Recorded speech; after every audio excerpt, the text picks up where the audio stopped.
este noticiero hablando de la pesadilla para millones de indocumentados en este país. El director interino de ICE, Todd Lyons, afirmó que la agencia va a ir al 100% contra todos los indocumentados del país.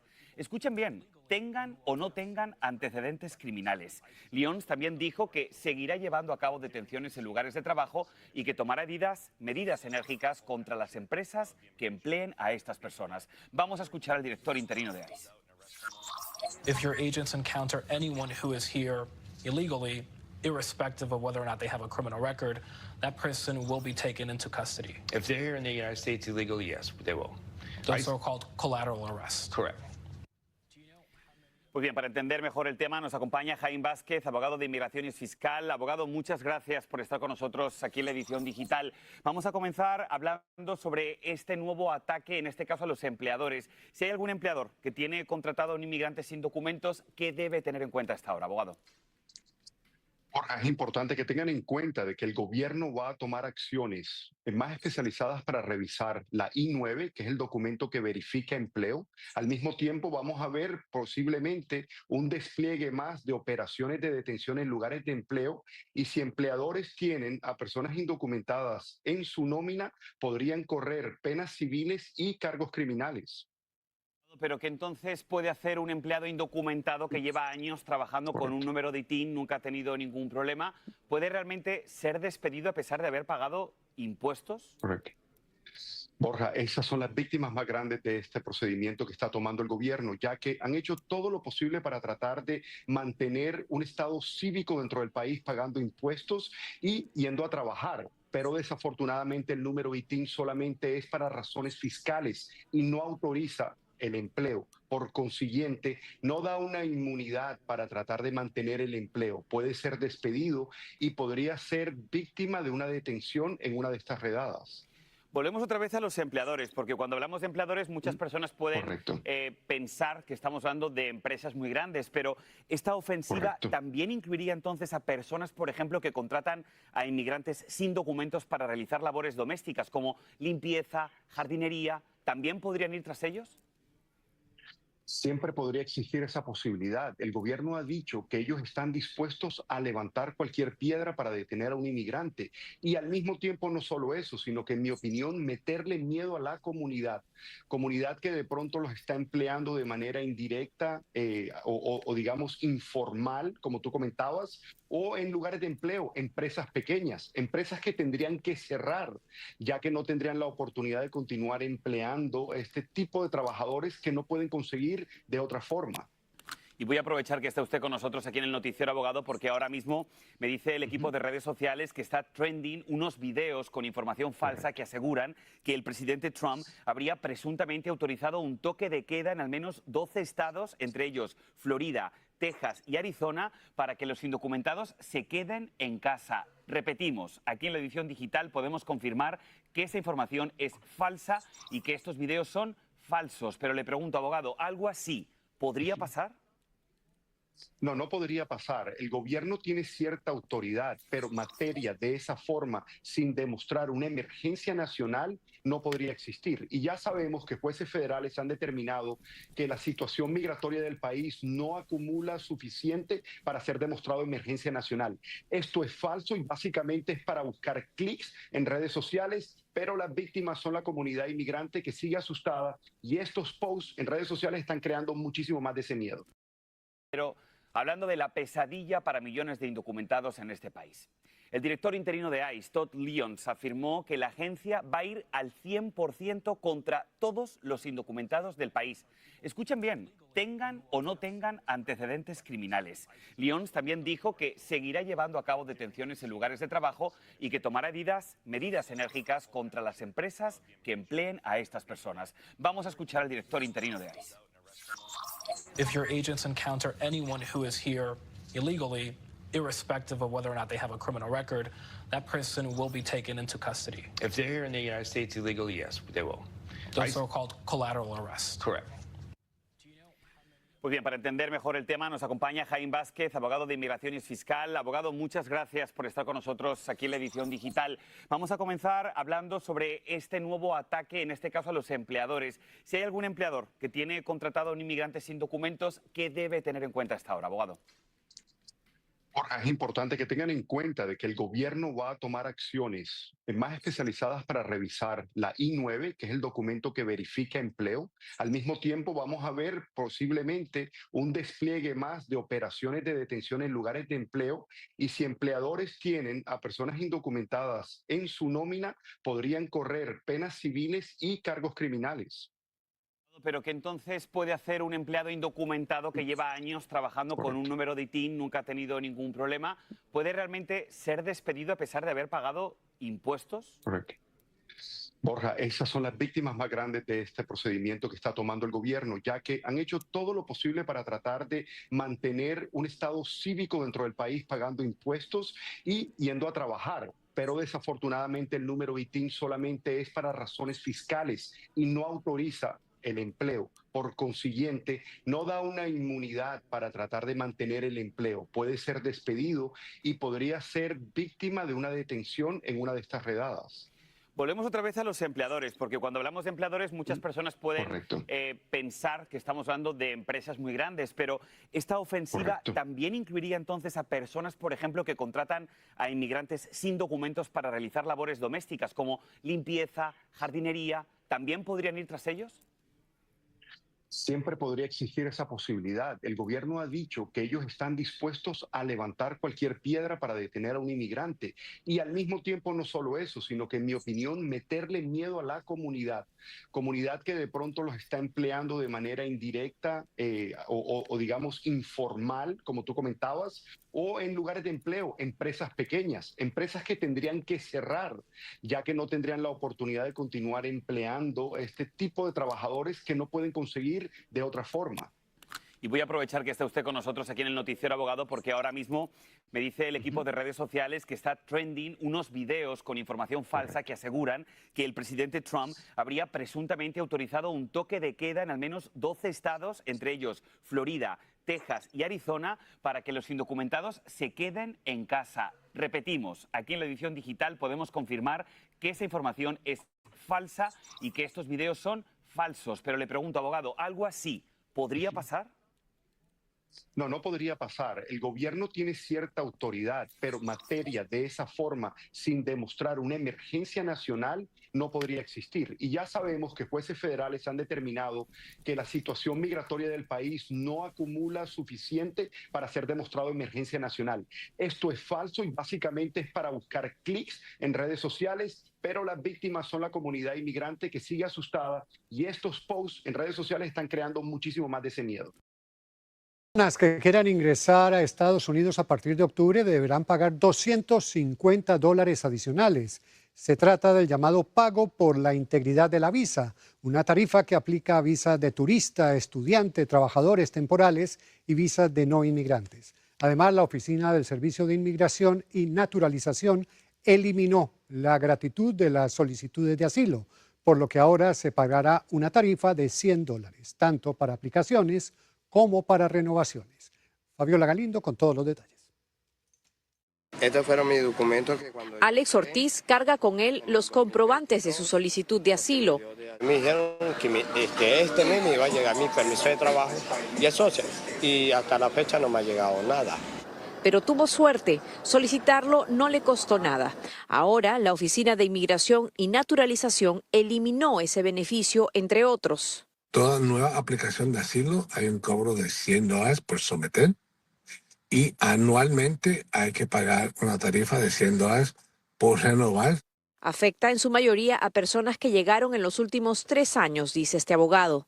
Ahora también se ha eliminado la habilidad de pedir que te exoneren la tarifa.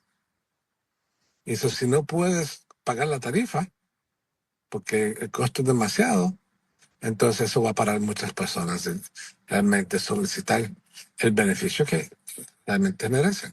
No es la única solicitud que subirá de precio. El nuevo documento G-1055 ya no permite solicitar una exención para evitar el pago de la tarifa y ahora deberán pagar $630 los solicitantes iniciales de un permiso de permanencia temporal o parole y las peticiones de extensión o reinstauración de este. Si no mandas la tarifa correcta, te la van a rechazar y te la van a devolver. Cosas que yo no entiendo a la vez, ¿sabes? Alex ahora vive un escenario incierto, ya que el costo económico es una barrera adicional para un proceso que ya es complicado. En mi caso, bueno, que yo le doy gracias a Dios que donde hice mi asilo no me cobraron nada, todo fue gratis, porque si eso fuera cobrado, ¿de dónde vaya a sacar yo dinero? Y para pagar un abogado, ¿de a dónde? El incremento es una señal clara del endurecimiento de las reglas migratorias, dicen expertos, pero eso no lo desanima. No, yo sigo batallando aquí donde llegué y aquí me quedo. El USCIS también anunció que pronto subirán las tarifas para la solicitud de residencia permanente y otras. Las nuevas medidas son parte de las reformas impulsadas por el presidente Trump dentro de su plan presupuestario conocido como la Ley Grande y Hermosa, que también dejará grandes facturas para los solicitantes. Continuamos en Contexto Global, la franja de France 24 en la que actualizamos las principales noticias del día. Soy Valentina Torres Sánchez, vamos a revisar los titulares. La franja de Gaza ya vive bajo la sombra de la hambruna. Al menos 21 bebés han muerto de desnutrición desde el domingo, según autoridades sanitarias. Además, se estima que ya son más de 1.000 los asesinados en los alrededores de puntos de reparto de ayuda. La defensa de Jair Bolsonaro aseguró ante el Tribunal Supremo que el exmandatario no violó la orden de esa corte que le prohíbe hacer uso de redes sociales. Al tiempo, los abogados pidieron al juez Alexandre de Moraes, que preside el caso contra el exmandatario, que aclare el alcance de la medida cautelar. Tenemos reporte. La leyenda del rock Ozzy Osbourne falleció a los 76 años. El autoproclamado príncipe de las tinieblas dio su concierto de despedida con Black Sabbath este mismo mes. En un comunicado, la familia pidió respeto por su privacidad en estos momentos.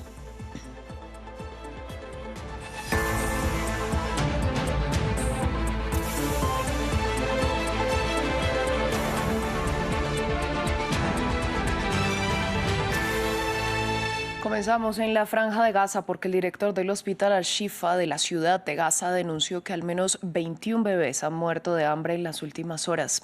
Israel continúa bloqueando la distribución de ayuda humanitaria en puntos diferentes a los habilitados a través de la Gaza Humanitarian Foundation. Y al tiempo, Naciones Unidas alertó que ya son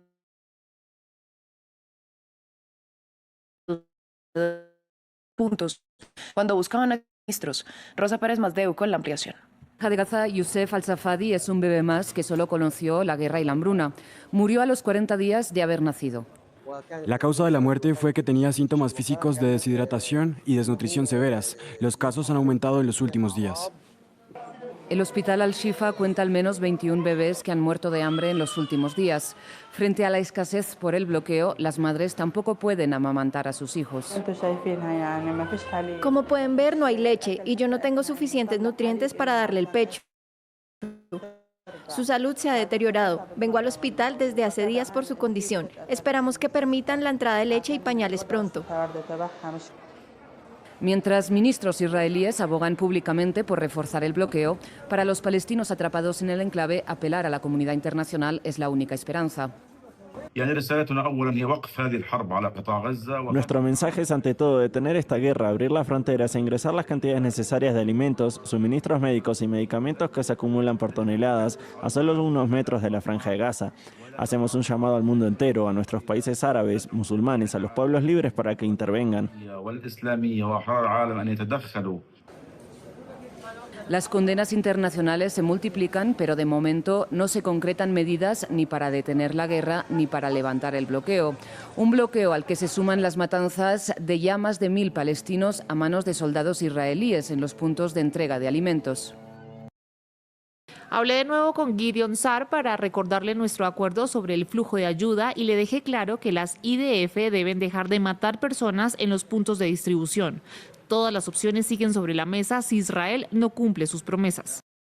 En febrero de 2024, la Corte Internacional de Justicia ordenó a Israel que permitiera la entrada masiva e inmediata de ayuda humanitaria para prevenir el genocidio de la población palestina en la Franja de Gaza. Entre tanto, en Tel Aviv, más de un centenar de personas protestó exigiendo al gobierno de Benjamin Netanyahu que acabe tanto el hambre como la guerra en Gaza. Los ciudadanos portaron bolsas de harina e imágenes de niños desnutridos. Israel niega ser responsable de la escasez de alimentos en el enclave y ha culpado a Naciones Unidas de no proteger los suministros que, según Tel Aviv, eran acaparados por integrantes de Hamas y grupos afines. Estamos llamando a abrir inmediatamente las puertas a dejar entrar la ayuda. Hay ayuda en la frontera que está esperando para entrar y el ejército israelí, el gobierno israelí, no la está dejando entrar. Pero por supuesto también necesitamos un alto el fuego inmediato y un acuerdo sobre los rehenes. Necesitamos poner fin a esta guerra. Necesitamos salir de Gaza y necesitamos que todos los rehenes regresen ahora mismo. En Siria avanza la evacuación de civiles de la ciudad de Sueida, en el sur del país, como parte del acuerdo de alto el fuego que entró en vigor hace 2 días entre drusos y beduinos. Un convoy de autobuses partió de la ciudad en compañía de vehículos de la Media Luna Roja siria y, según reportes, fue baleado al atravesar la localidad de Tara. Las familias beduinas fueron trasladadas a la provincia vecina de Dera. Entre tanto, desde el Ministerio de Sanidad indicaron que tienen 15 vehículos totalmente preparados para enviar a Sueida en cuanto reciban la luz verde para ingresar con equipos médicos y ayuda. Cambiamos de tema, vamos a Brasil porque los abogados de Jair Bolsonaro presentaron un escrito este martes ante el Tribunal Supremo, como lo había exigido el juez Alexandre de Moraes, que preside el proceso en contra del exmandatario por su presunta responsabilidad en el intento de golpe de Estado de 2023. Para ampliar la información, conectamos en Río de Janeiro con Valeria Sacone, corresponsal de France 24. Valeria, ¿qué dijo la defensa en ese escrito que presentó? La defensa sostiene que no se incumplieron las medidas cautelares y la cuestión de fondo que proponen y que abren los abogados es hasta qué punto un imputado es responsable de controlar las redes sociales de terceros. Por esta razón han pedido a Moraes, al juez responsable de la investigación y del juicio, que aclare exactamente qué se... Porque por el entendimiento tanto del expresidente Bolsonaro como de los abogados era posible conceder entrevistas. Sin embargo, ayer Bolsonaro, después de este día en el Parlamento, donde salió y hizo declaraciones a los presentes hablando de humillación y proclamando su inocencia, resolvió anular una entrevista colectiva precisamente por el miedo de ser preso y de forma cautelar. Y es que ayer mismo el juez Moraes advirtió de nuevo a Bolsonaro sobre las limitaciones y cito que en su entendimiento la previsión incluye transmisiones, retransmisiones, difusiones de audio, vídeo o incluso transcripciones de entrevistas en cualquier plataforma de redes sociales, incluso de terceros. Valeria, ¿qué antecedentes hay de este tipo de medidas por parte del Tribunal Supremo? No es la primera vez que Moraes prohíbe a diputados y a personajes públicos de hacer publicaciones en las redes sociales. Concretamente en 2021, Daniel Silveira, un diputado de Río de Janeiro, fue arrestado por ataques contra el Supremo y también por defender la dictadura, el AI-5, el acto que estableció la censura. Fue arrestado, posteriormente puesto en libertad con tobillera electrónica y en 2023 Moraes ordenó su prisión de nuevo y le acusó de haber damnificado voluntariamente la tobillera electrónica y de seguir amenazando tanto los jueces del Tribunal Supremo como los del Tribunal Superior Electoral. Posteriormente, en 2024, a final el año pasado, fue puesto de nuevo en libertad condicional, de nuevo con tobillera y con limitaciones, medidas cautelares. Eso demuestra que Moraes no le tiembla el pulso a la hora de hacer respetar la ley y ahora precisamente es Moraes quien va a enviar este parecer de los abogados a la Fiscalía General del Estado para que se pronuncie y para decidir si aplica medidas cautelares más fuertes como una eventual prisión preventiva que está prevista en el Código Penal y que podría ser ejecutada mañana mismo. Pues Valeria, muchas gracias por toda esta ampliación. Estamos muy pendientes de lo que ocurra. En noticias económicas, el presidente Donald Trump anunció a través de Truth Social que llegó a un acuerdo con el gobierno japonés que contempla un arancel recíproco del 15%. Asimismo, el ejecutivo de Tokio tendrá que invertir $550 mil millones en Estados Unidos. Japón invertirá bajo mi dirección $550 mil millones en Estados Unidos, que recibirá el 90% de las ganancias. Este acuerdo creará cientos de miles de empleos, algo nunca visto. Y lo más importante, Japón abrirá su país al comercio, incluyendo automóviles, camiones, arroz y otros productos agrícolas, entre otros. Japón pagará aranceles recíprocos del 15% a Estados Unidos. Y desde el despacho oval, Trump atacó también al expresidente Barack Obama.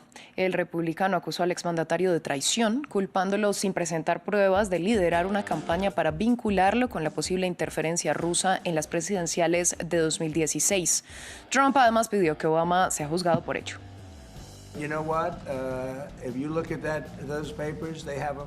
Si miran esos periódicos, los tienen fríos como piedra, y era el presidente Obama. No había mucha gente. También fueron ellos, pero el líder de la pandilla fue el presidente Obama, Barack Hussein Obama. ¿Han oído hablar de él? Y excepto por el hecho de que ha sido protegido por la prensa durante toda su vida, ese es el que ellos. Mira, él es el culpable. No es una pregunta. Ya sabes, me gusta decir, vamos a darle tiempo. Está ahí, él es culpable. Ellos, esto fue traición. Esto era cada palabra que ustedes pueden pensar. Trataron de robar la elección, intentaron ofuscar las elecciones, hicieron cosas que nadie imaginó jamás, ni siquiera en otros países.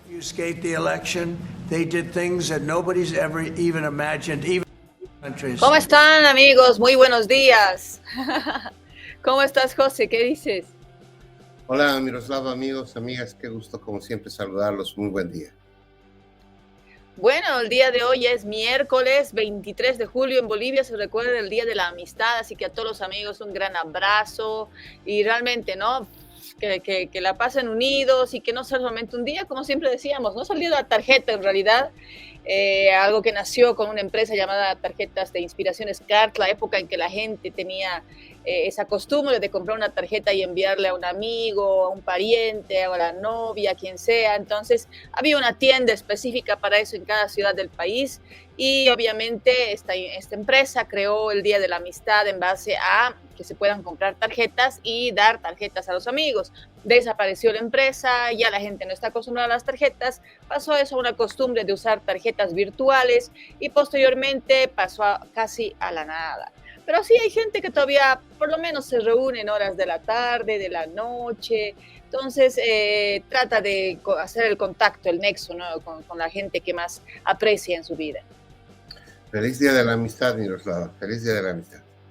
Y a todos los amigos en Bolivia y donde nos ven, feliz Día de la Amistad. Bueno, yo pienso que es importante siempre recordar estas emotividades fundamentales en el ser humano. Y felicitar a toda la gente que nos sigue, salimos a través de la plataforma también de la revista Bolivia. Mucha gente nos está siguiendo en Bolivia.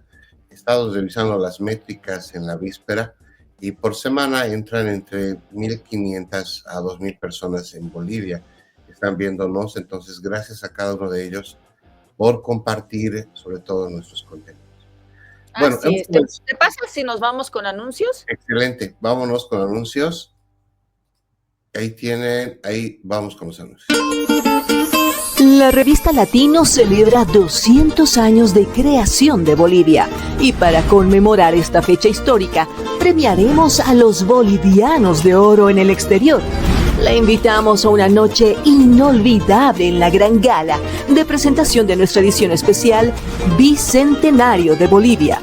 Un encuentro donde el pasado y el futuro se abrazan. Sé parte de este evento que hará historia. 200 años de independencia, mi Bolivia. Cambas, collas y chapacos compartiendo tu canción. ¿Tu campaña está lista para la victoria? Cardiza y Analítica es tu socio estratégico con análisis de Big Data e Inteligencia Artificial. Transformamos el ruido de las redes en información clave para tu triunfo. Ofrecemos asesoría política integral, servicios de analítica de vanguardia, libros especializados y capacitación exclusiva. Con Cardiza y Analítica no solo compites, ganas. Contáctanos.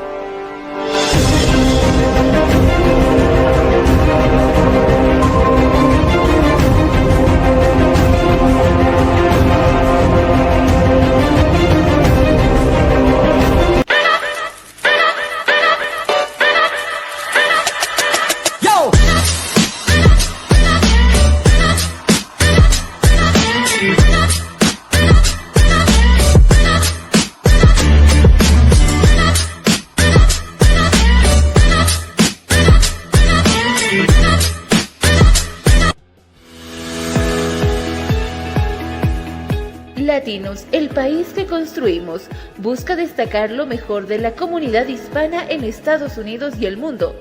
Todos los días te informamos por nuestra red multimedia. Y no te olvides buscar nuestra edición impresa de forma gratuita todos los meses.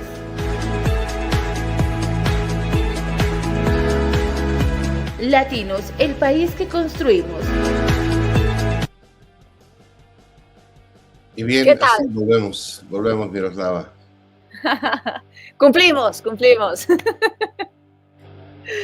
Tenemos la información, hay mucha información que se ha dado en las últimas 24 horas, muy interesante. Bueno, aquí el tema electoral realmente trae sorpresas y van a traer, parece, sorpresas no solo cada una vez, 2 veces a la semana, sino cada día. Cada día hay cosas nuevas que se están gestando en las calles, en diferentes ciudades, comunidades, poblaciones de nuestro país. Y allá en Estados Unidos, más o menos, ¿cómo está la situación? Sí, y ayer justamente desde Bolivia se hablaban varias cosas, entre ellas la posible denuncia del del vicepresidente del Tribunal Electoral, don Oscar Hasenteufel. ¿Qué pasó al final, Miroslava? ¿Renunció? ¿Nos Pero denunció? antes de eso, Antonio, el día de ayer quiero hacer una aclaración. Me llegaron mensajes a una de mis redes sociales. No sé si puedes bajar un poquito más el volumen del audio de fondo. Ok. El día de ayer había un debate, ¿no es cierto? Donde, obviamente la figura de Andrónico Rodríguez digamos, atrae muchísimo. Y hicimos ayer comentarios respecto al tema del narcotráfico y Andrónico Rodríguez. Y bueno, por lo menos aparecieron personas asegurando que no deberíamos ser personas aptas para hablar del tema porque estamos en Estados Unidos, no somos de Bolivia. Bueno, a esas personas, por eso quiero dejarlo grabado, dejarles en claro que somos bolivianos. De hecho, yo estoy en Cochabamba, yo me encuentro en Bolivia. Entonces, José Antonio es un periodista igual de muchos años, que es boliviano, que ha estado y hecho cobertura en este país, en Bolivia, ¿no? Entonces, creo que tenemos la posibilidad de poder hablar de esta temática y obviamente asegurar de que es una temática complicada, dolorosa, en el sentido de que el boliviano de alguna forma ha intentado por muchas décadas negar una situación, ¿no es cierto? Que la han venido denunciando personas como, por ejemplo, Humberto Bacaflor, que hizo una denuncia realmente fuerte respecto al hecho de que la economía se sostenía en base al narcotráfico y obviamente fue defenestrado, pero después de alguna forma se intentó defender a esta persona que es un columnista muy conocido. Teníamos también a Monseñor Tito Solari, que también hizo una denuncia hace varios años atrás de que utilizaban niños en el Chapare para poder hacer el transporte de droga. Prácticamente el Monseñor fue expulsado podríamos decir, de los espacios que se tenía en esta zona. Y mi persona fue en una conferencia de prensa que hizo recuerdo a Evo Morales, que era presidente. Justo en esa época él tuvo un problema con una rodilla o algo así de salud, para hacerle recuerdo como Monseñor Tito Solari prácticamente pernoctó, o sea, durmió en las afueras de una cárcel para que pueda ser liberado. Entonces, como podían de alguna u otra forma a hablar en una asamblea de las 6 federaciones de que iban a votar a esta persona.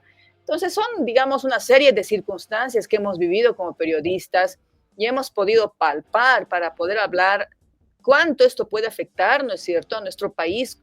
Yo lo consideré más importante que el tema de Camacho. ¿Por qué? Porque tenemos una audiencia que no se encuentra en Bolivia, sino en otras partes del mundo, y que obviamente el tema de narcotráfico y ese estigma no solamente está hablándose del estigma sobre el trópico de Cochabamba, se está hablando de un estigma sobre un país. Entonces, ahí yo voy al tema que es realmente delicado. Y a estas personas que estaban más o menos debatiendo en este sentido, decirles, bueno, señores, somos bolivianos. Eso.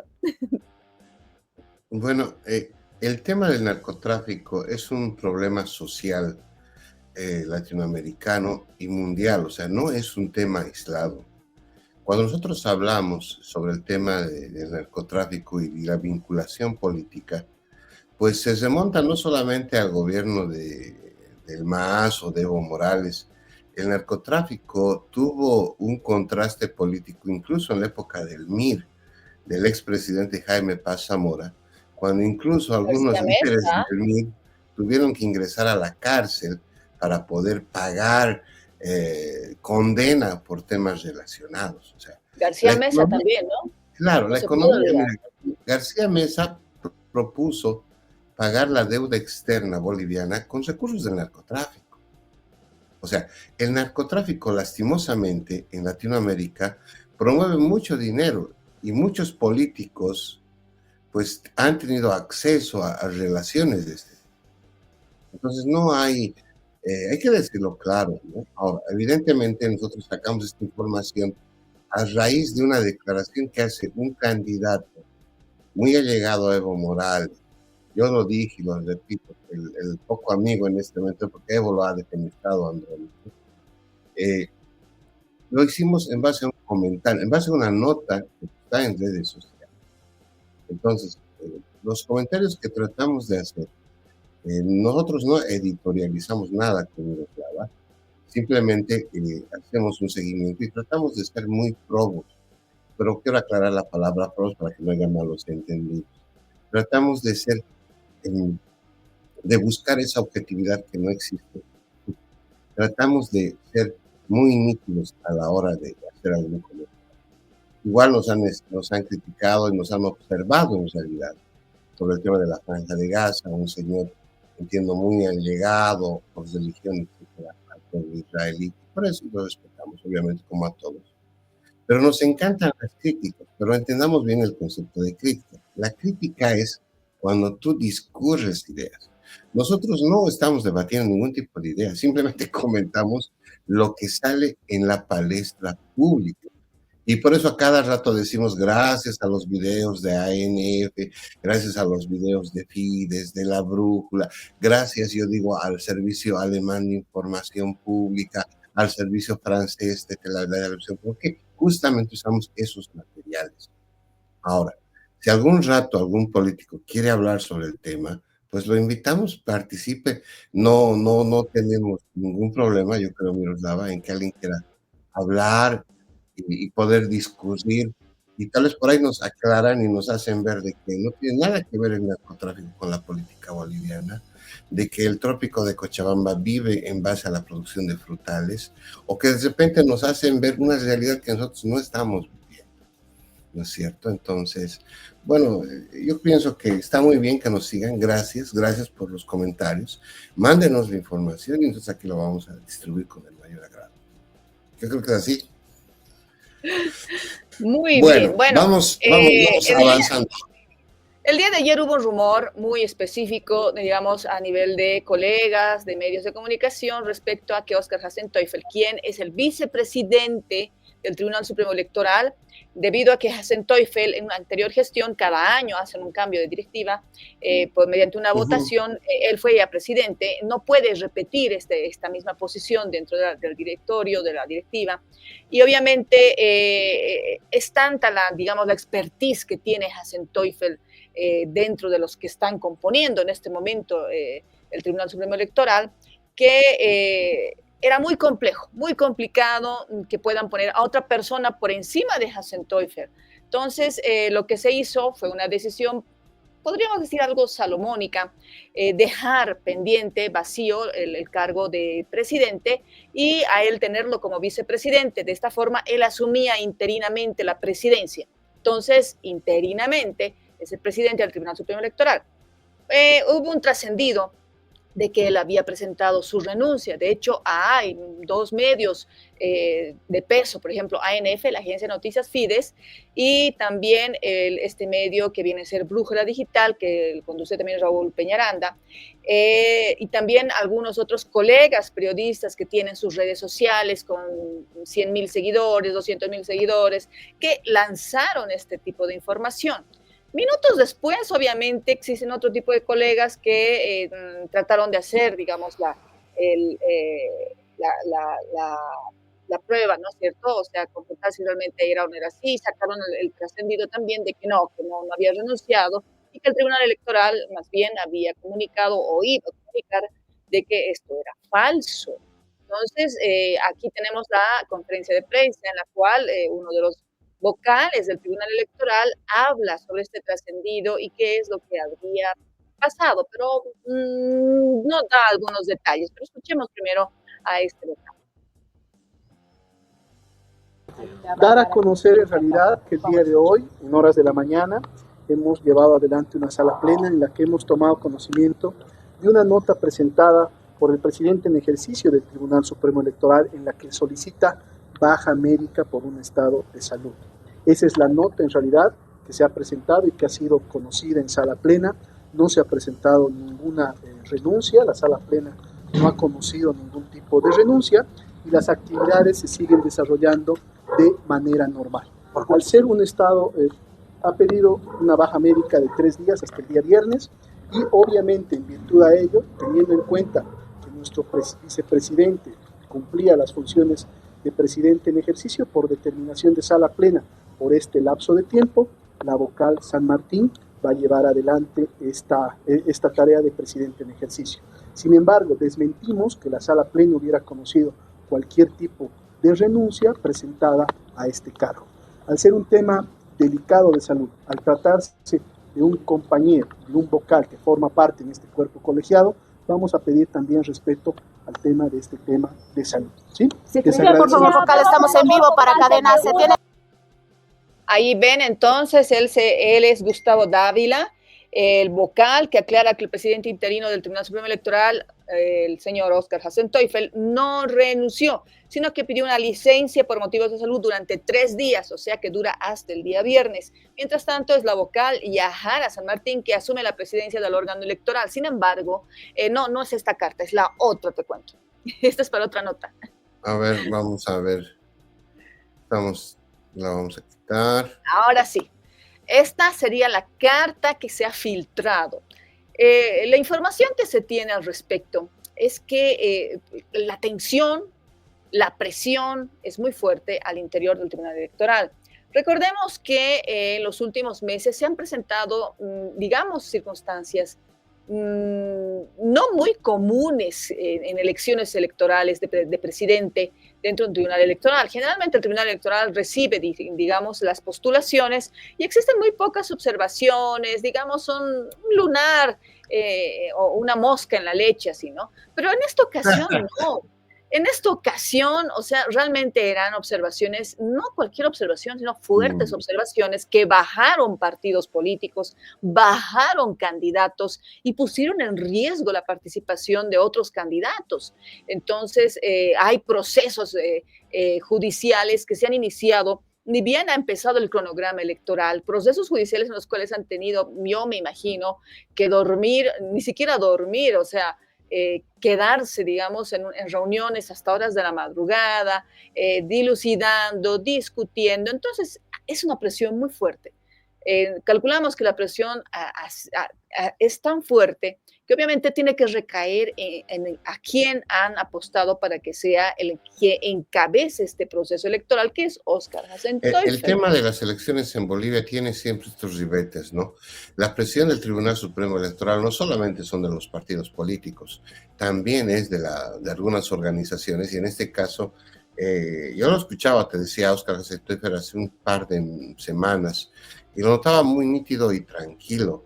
Es más, lo vi en una entrevista con María Galindo.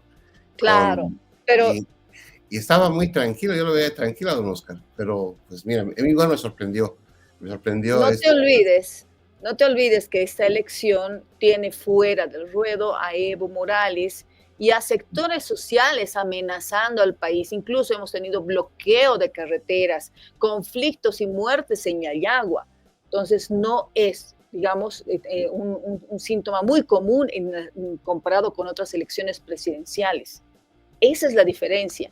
Entonces, el peso de tener personas que hayan fallecido, el peso de tener pérdidas económicas terribles, son como 16 días que hemos tenido de bloqueo solicitando que Evo Morales sea parte, sea candidato presidencial.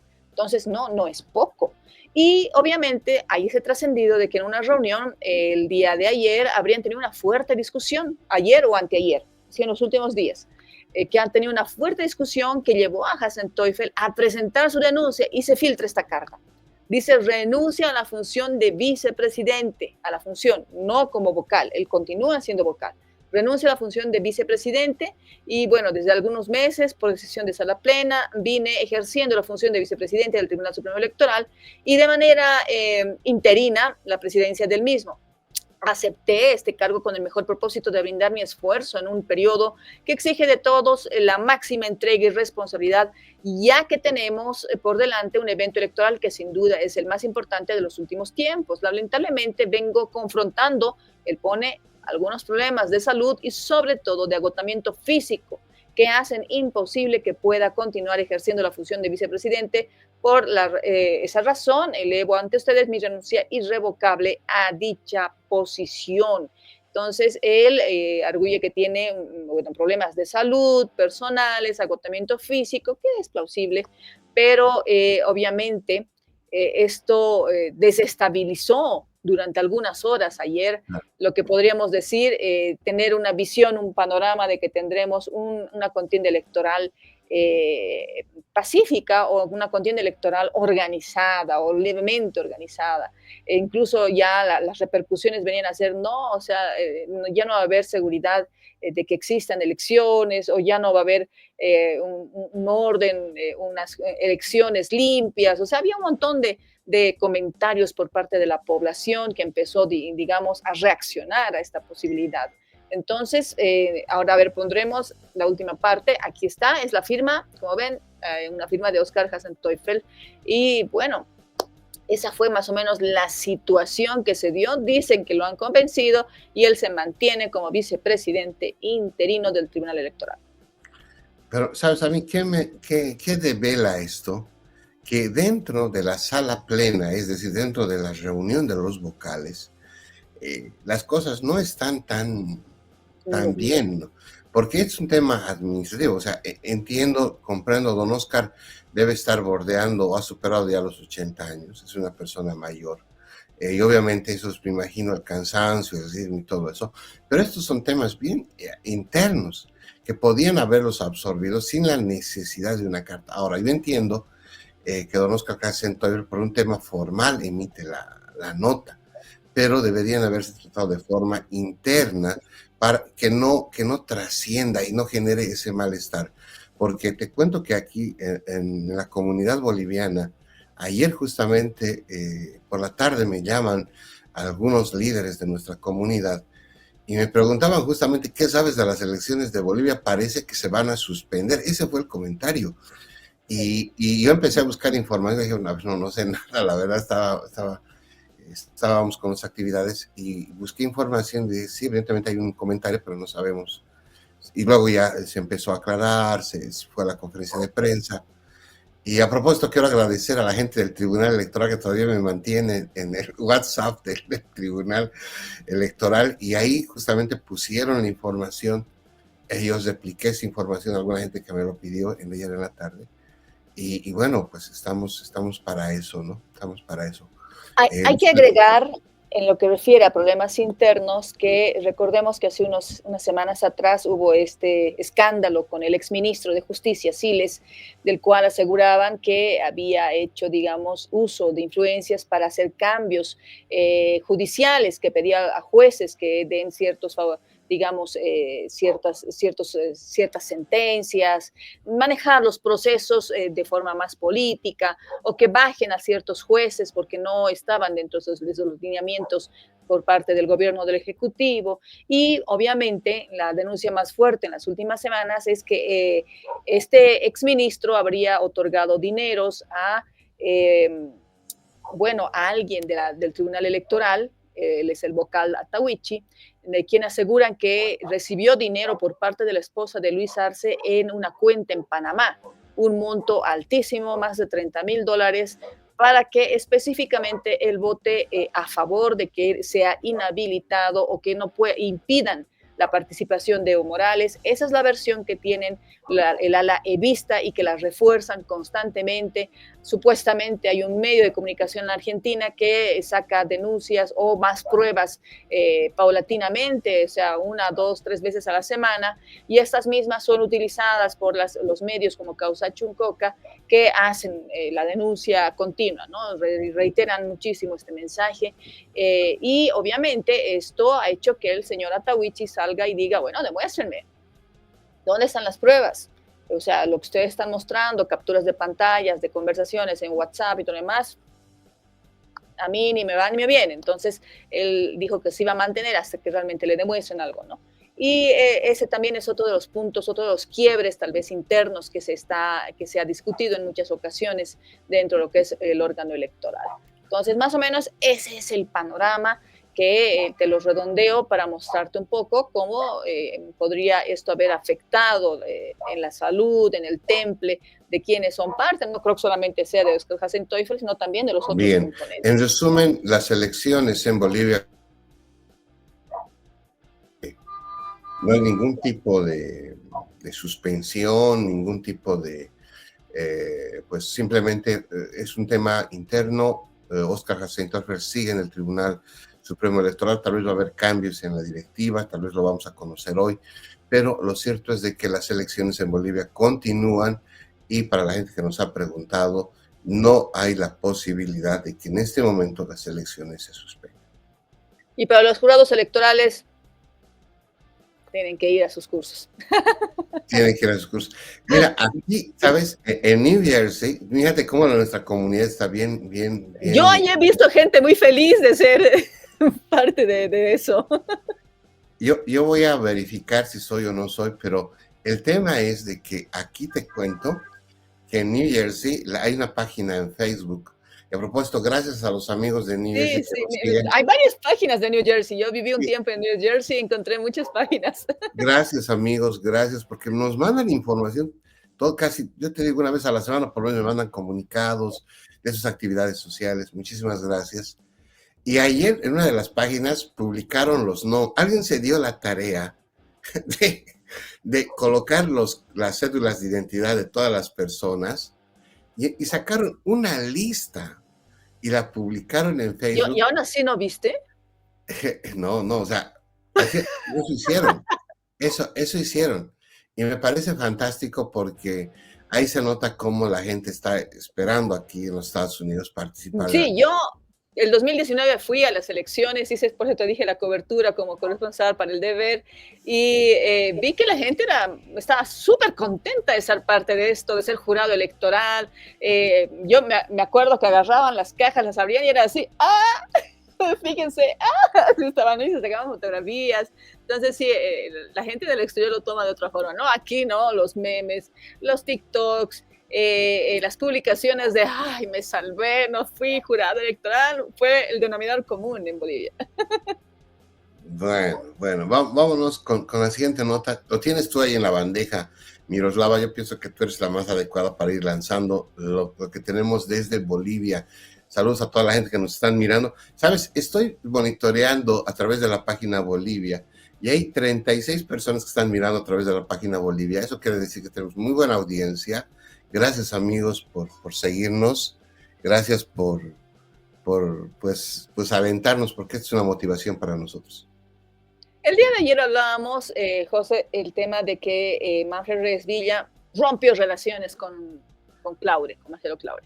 Entonces, sí. El día de ayer, después de que se ha dado, digamos, una especie de pimponeo, ¿no?, entre ellos dos a través de las redes, de lo que es el ex Twitter, Manfred Reyes Villa decide ir a la ciudad de La Paz, da una conferencia de prensa y va a la embajada a presentar una denuncia formal contra Marcelo Claure. ¿Qué te parece?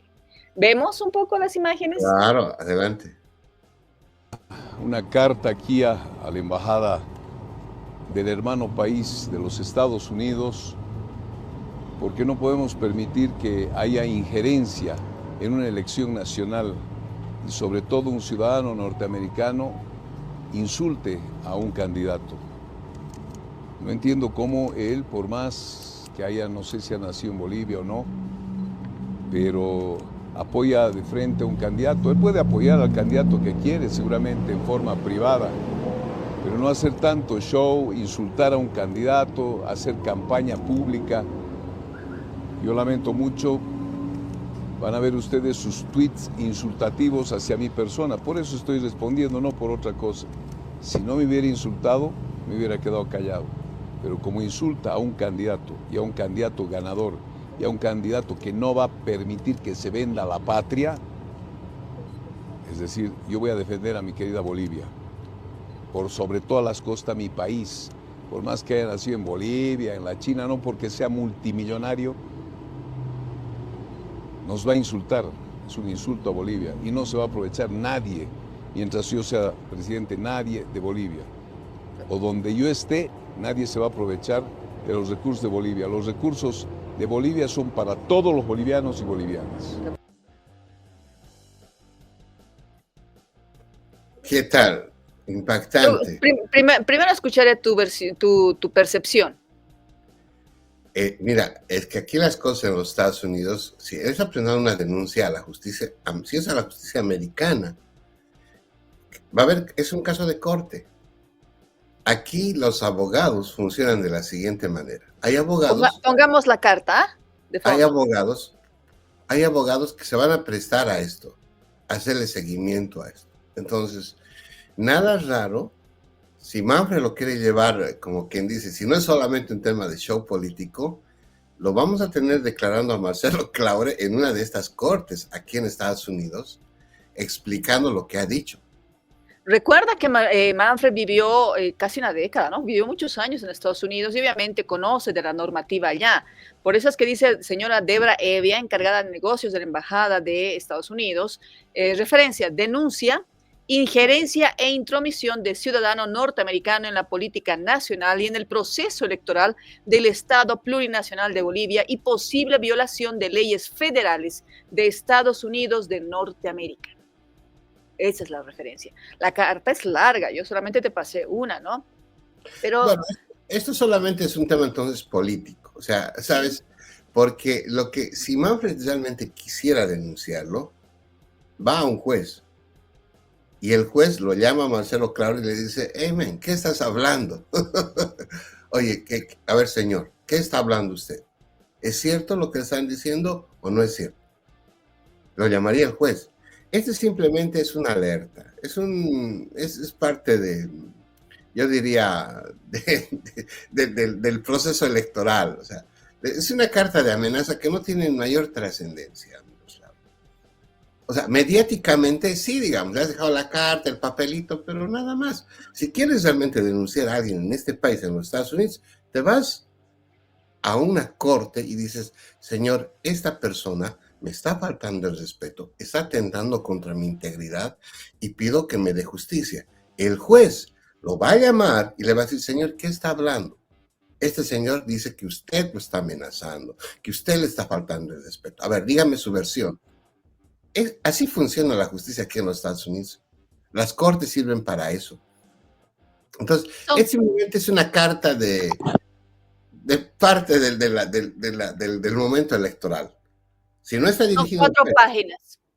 Bueno, pueden 4 ser páginas de una carta en la cual detalla, ¿no es cierto?, las veces que él ha intervenido públicamente para hablar de este tema electoral, para hablar de candidatos y para tratar de alguna forma de encauzar, de acuerdo a la mentalidad del empresario, el voto electoral. Entonces sí, él está haciendo referencia, pero es gracioso, ¿no? Porque cuando beneficiaba la voz de Claure, todos aplaudían, ¿no? Deja de beneficiar y obviamente es como si recién se percataran de que el empresario cómodamente lejos del país está tratando de encauzar nuestro futuro político. Bueno, es simplemente es parte del show electoral. No tiene mayor trascendencia esta carta. Si no es ante un juez y para abrir caso de corte, no tienen más que es parte del folclorismo político. No va a trascender nada más. O sea, ya llegó la carta, pueden ser 60 hojas. No tiene incidencia. Esperemos. No, porque no tiene... No, es una advertencia. O sea, no me estoy refiriendo a la parte técnica. Me estoy refiriendo un cacho al mensaje que él quiere dar, ¿no es cierto? Al mensaje que quiere dar, que obviamente a mi modo de ver, Claure no le va a dar importancia alguna, ¿no? Claro. Mira, con todo el respeto, yo he sido durante muchos años católico, Pueden mandarle una carta al Papa, igual no va a trascender. O sea, ¿qué va a decir el Papa? A ver, chicos, no se Pero sí, peleen. tal vez podemos hablar de algo, ¿no? ¿Qué viene a ser realmente la situación en la cual, en base a la carta, uno se puede percatar de que sí, el señor Claure digamos, se ha tomado atribuciones un poco muy exageradas, ¿no? En este asunto. Si teníamos a un Claure totalmente obcecado por elevar la figura, la imagen y la posición dentro de un fixture de lo que es el Club de Bolívar, ahora tenemos un Claure que está realmente obcecadísimo en tratar de cambiar el rumbo de nuestro país.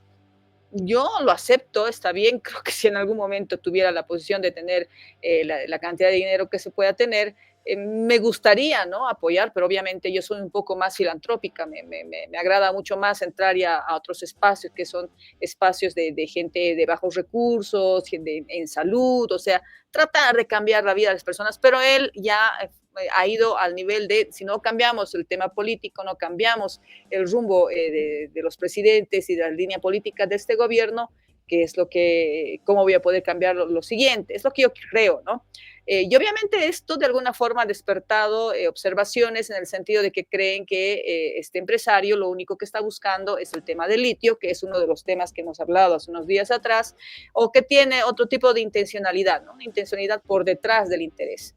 Entonces, yo creo que lo que más bien le hace falta a este empresario es mucha más transparencia y mucho más conocimiento, tratar de tener un asesoramiento de qué puede y qué no puede, ¿no es cierto?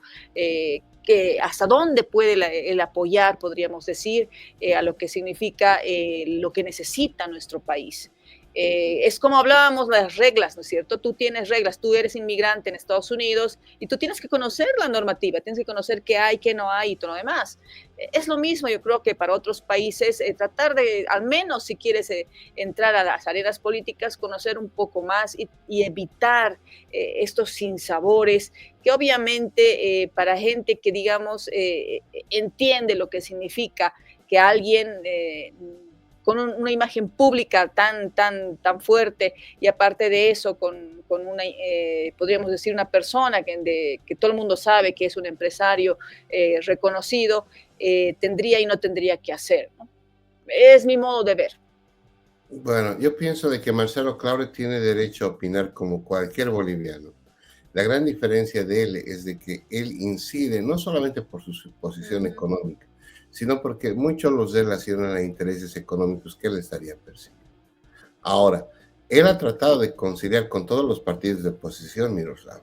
Estuvo con todos, ¿no? de ambos lados, con todos, porque dicen que ha hablado con Andrónico como ha hablado con Doria Medina, ¿no?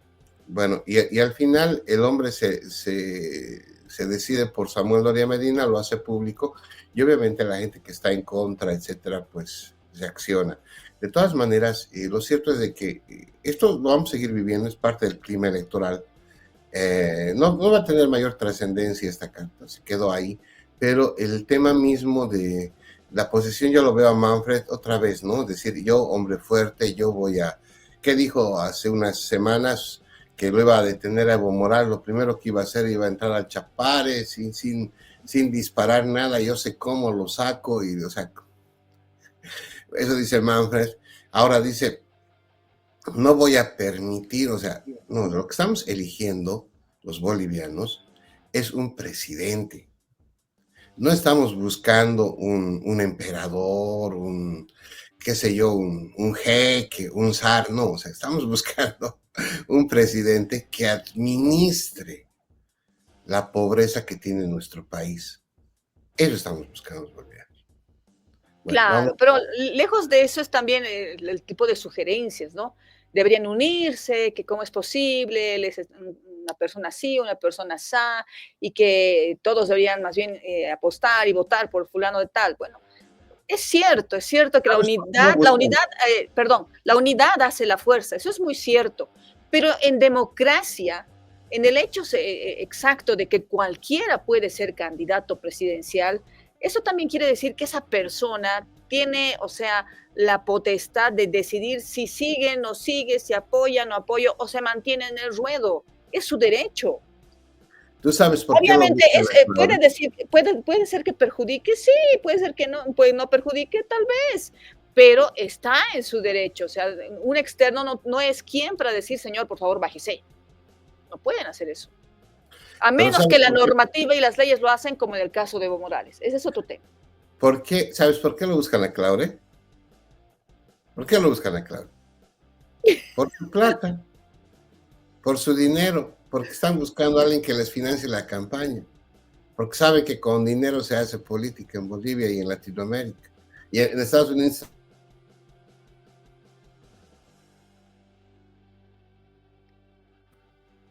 No sé si se cortó de este lado o del otro. No sé, creo que nos están pinchando los entonces sí se cortó, yo estaba esperando escuchar. Le has cambiado batería anoche a nuestro satélite, Miroslava. Bueno, el tema es ese, ¿no? Entonces, yo creo que sí, tal vez no ser tan impulsivo, ¿no? El señor Claure, tratar de pensar un poquito más en ese sentido, porque al fin y al cabo es lo óptimo lo que él tal vez opina. Puede ser, sí, está en su derecho de opinar, pero también los candidatos están en su derecho de saber si se quedan o no.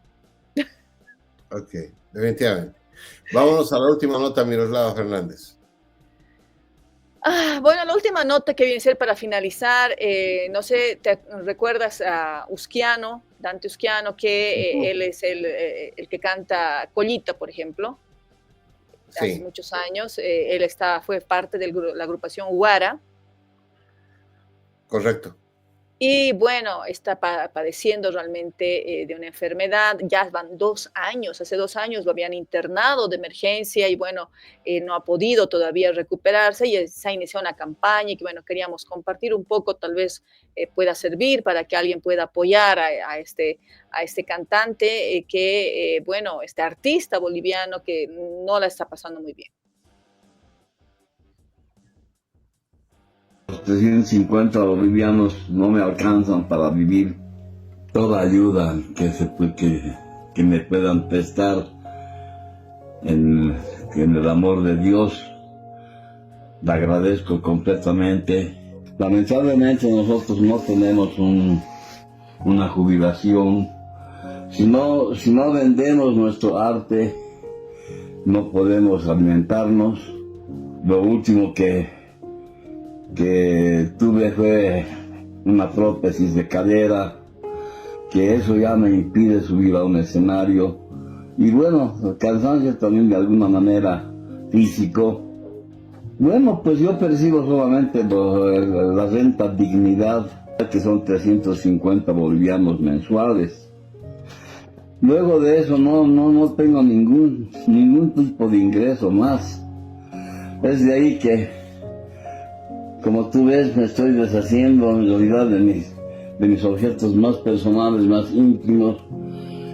Estas poleras han sido usadas hasta máximo 2 veces.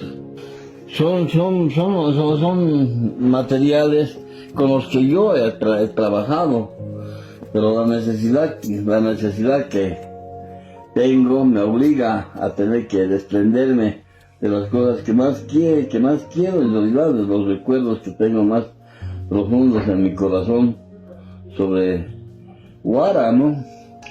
Pese a eso, bueno, te digo que los 350 bolivianos no me alcanzan para vivir. Toda ayuda que me puedan prestar en el amor de Dios, le agradezco completamente.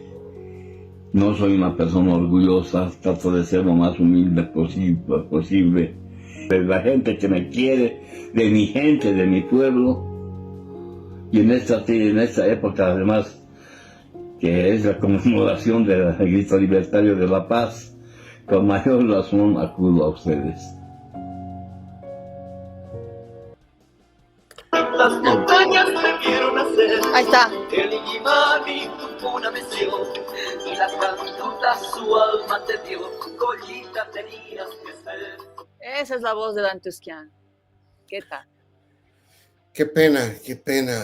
Sí, a veces la solidaridad de la gente, vamos a nosotros amplificar esto, tratar de hablar con alguna gente acá de la comunidad boliviana. Justamente nos están invitando a algunos eventos. El fin de semana estaremos en la inauguración de algunos restaurantes bolivianos aquí en el área. Y yo voy a comentar sobre este tema y ver tal vez la posibilidad de que nosotros hagamos una campaña acá para apoyar a Dante Usquiano. 350 bolivianos, o sea, él vive con 350 bolivianos mensual. O sea, imagínate una persona que ha hecho un aporte tan importante al país como artista, que tenga que vivir con 350 bolivianos mensuales. Realmente es una tristeza muy grande, ¿no? Sí, sí, sí, sí, sí, sí. Es una pena nuestra Ahora, solidaridad con en la... dólares, ¿cuántos serían dólares? 7 por 3, pues como unos 50 40 dólares, ¿no? dólares, Como 40 50 dólares. dólares. Como unos 50 dólares más o menos. 50 dólares de acuerdo al dólar del Banco Central, porque después es menos, mucho menos. Oh, ok, yo la verdad sigo con otro chip en ese aspecto. Bueno, de todas formas, yo voy a comentar esto con los bolivianos acá. Es más, hoy día hay un evento, te cuento, en la Embajada de Bolivia a propósito del Bicentenario. Nos han invitado a una exposición de una película con el embajador de la OEA, vamos a estar con don Héctor Arce. Nos han invitado al salón principal de la Embajada de Bolivia. Y bueno, yo voy a también comentar con las autoridades para ver qué se puede hacer por Dante Usquiano. Bueno, esto es recurrente, pero Miroslava, lamentablemente no es el único artista, alguien que se dedica al arte en Bolivia que termina en estas condiciones, ¿no? Hace 2 años estábamos con Santalla, ¿no es cierto? Santalla te estaba pasando igual por una situación muy, muy complicada de salud, recurrieron a muchísimas actividades para poder ayudarlo. Bueno, en esta ocasión es Dante Usquiano, que estaría viviendo con 25 dólares mensual al cambio paralelo. Imagínate, pues es bien difícil, ¿no? Es Bien. Complicado. Nos vamos. Algo pasa con tu internet, sí. Nos vamos amigos, amigas. Hasta mañana. Gracias por seguirnos y con esta información de Dante Usquiano nos retiramos. Toda nuestra solidaridad con Dante, su familia y sobre todo con él. Ojalá que este momento duro que está pasando lo supere, Miroslava. Eso esperamos realmente y que podamos despertar en el corazón de las personas el suficiente apoyo para que él pueda de alguna forma sobrellevar esta etapa, ¿no? Porque sí, o sea, la enfermedad ya la tiene hace 2 años y obviamente necesita el apoyo de su familia, de sus seres queridos y un soporte para poder aguantar en el tema económico. Muchísimas gracias por todo. Gracias por estar con nosotros. Que tengan una muy linda jornada. Buen día.